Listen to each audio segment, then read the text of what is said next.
sure give you a thumbs up. I wasn't gonna drop no video today. I already had said I want, but fuck it. I'm gonna go ahead and drop this little short video. Make sure I give you a thumbs up, like, subscribe, bro. And bro, why I was listening on, bro? Off topic. While I was in the car, I was like, bro, I ain't heard no YB in a minute, so let me turn on YB. You know what I'm saying? Let me turn on your boy. Bro, I heard, bro. Soon as the song came on, that man talking about something. Put that dick inside my mouth. Man, I turned that bitch on so fast. What you talking about? To Maryland, I know you talking about a gun, but bro, say pause. They were a normal family. Please. Both had good careers. He was a property assessor and she was a high school counselor. Marilyn claims that after the children were born, he became distant. And he said that she turned the kids against him. Marilyn wanted to raise the family on her own. So in 1989, they divorced. And Marilyn was left with the custody of her 3 children. But Dennis was given permission to make bi-weekly visits. Although Marilyn and her children were reluctant to spend time with Dennis. I ain't gonna lie to y'all, if I had kids, you know what I'm saying, I gotta see my kids. I don't wanna, you know what I'm saying, I don't wanna get to no point like that, but if I gotta see my kids twice a week, bro, fuck them little niggas. Personally. I can make some more. I ain't gonna see my kid twice a week like I'm getting a fucking paycheck. Like I'm waiting on a paycheck. There was a time when Marilyn changed the locks because she didn't want Dennis having access to the main house. Fuck them kids. So one day she came home and Dennis was sitting on the couch in her house. After that, it happened a few more times. She never knew how he got in. But one day, Dennis randomly mentioned to a co-worker that he was thinking about killing himself and someone else. But he didn't say who he was thinking about killing. So on April 15th, 1990, Dennis went to Marilyn's house to pick up 2 of their children. However, the children had refused to go with him, which made him quite angry. When Marilyn tried to talk to him, he started yelling at her. He grabbed her and threw her down the stairs. After that, Marilyn was knocked unconscious. So Dennis grabbed her and told the children that he would take her to the hospital. The oldest daughter, Jennifer, ran to the neighbor's house to call the police. Dennis and Marilyn never made it to the hospital. I ain't gonna lie. Later on, Ray... I feel like motherfuckers be so soft too, bro. Ain't no way, bro. Nah, motherfuckers be soft. Fuck that. Like, I'm gonna fight a nigga. She beat the nigga ass. And I still drop that. Like, bro, you even put your hands on my mom and not do nothing. I feel like kids be soft as fuck. I ain't gonna count. These kids be soft as fuck that let anything happen to their mama in front of them. You soft as fuck. Cause your mama wouldn't let that shit happen to you. And if somebody was jumping on your ass, your mama wanna goddamn just sit there and just be scared and shit, be shivering and shit, bro. Like, I feel like every kid flight instance kick in when their parents getting beat up or something.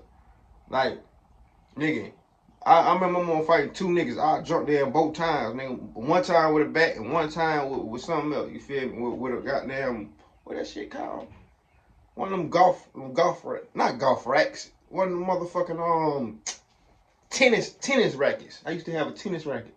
Ray Thornton were on the road when a high-speed truck passed them. On the road, Ray and Marie always played a game of pronouncing license plate numbers. They noticed the license plate started with G and Z. So they said, geez, he must be in a hurry. Geez, Geez. But they didn't pay much attention until a few minutes later when they passed an abandoned school and saw the van was parked there. Oh, we know how this go. And as they were driving past, they saw the man behind the school with a bloody white shirt. A few minutes later, they saw that same van was following them. So Ray turned into another road, and the van stopped on the side of the road. Then they turned to see if they could see the full license plate so they could write it down for the police. And they saw the guy was changing his license plate. He also had the passenger door open, but the passenger door was covered in blood. After that, they returned to the abandoned school and found a bloody blanket and shirt. After that, they called the police. After the police arrived, they found fresh tire tracks and pools of blood. The tracks matched his van, and it was discovered that the van belonged to Dennis, and that he had murdered Marilyn, shooting her in the head, and hiding her body just off the road between her home and that abandoned school where he was seen. Oh, that's fucked up. So Dennis fled. But later, Dennis would start writing letters. He wrote 17 of them to his friends and family in an attempt to justify her death. The letters were postmarked in Virginia, Iowa, and Oklahoma. One letter in specific said, Marilyn had many opportunities to treat me fairly during this divorce. She chose to string it out, trick me, lie to me. When you lose your wife, children, and home, there's not much left. And I was too old to start over. That was the last anybody heard from Dennis. But on March 21st, 1991, Dennis had already changed his name to Hank Queen and was watching the show Unsolved Mysteries and noticed that he was featured on the show. As he was watching the show, he began to gather some of his belongings and packing his clothes so that he could leave.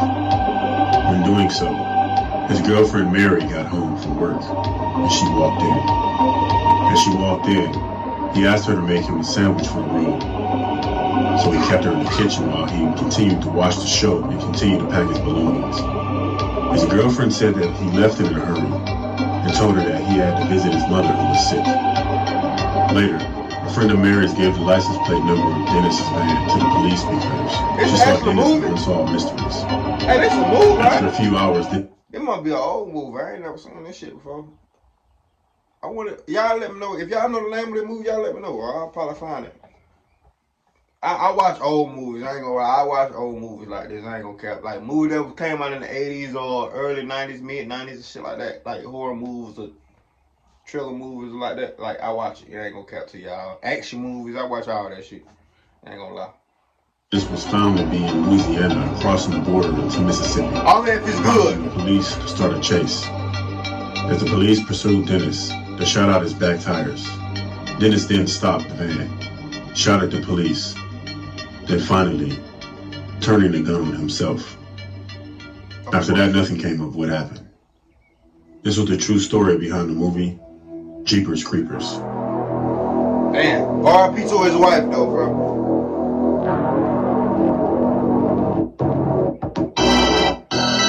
That's it, man. Make sure I give you your thumbs up, like, and subscribe, bro. I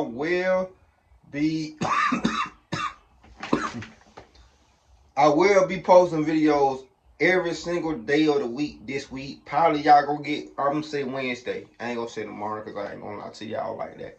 Y'all gonna get 2 videos in one day. Wednesday. So make sure y'all have that notification bell on. If anything, make sure y'all have that notification bell on. You feel me? I am gonna be dropping videos out the ass this week. Not even playing this week.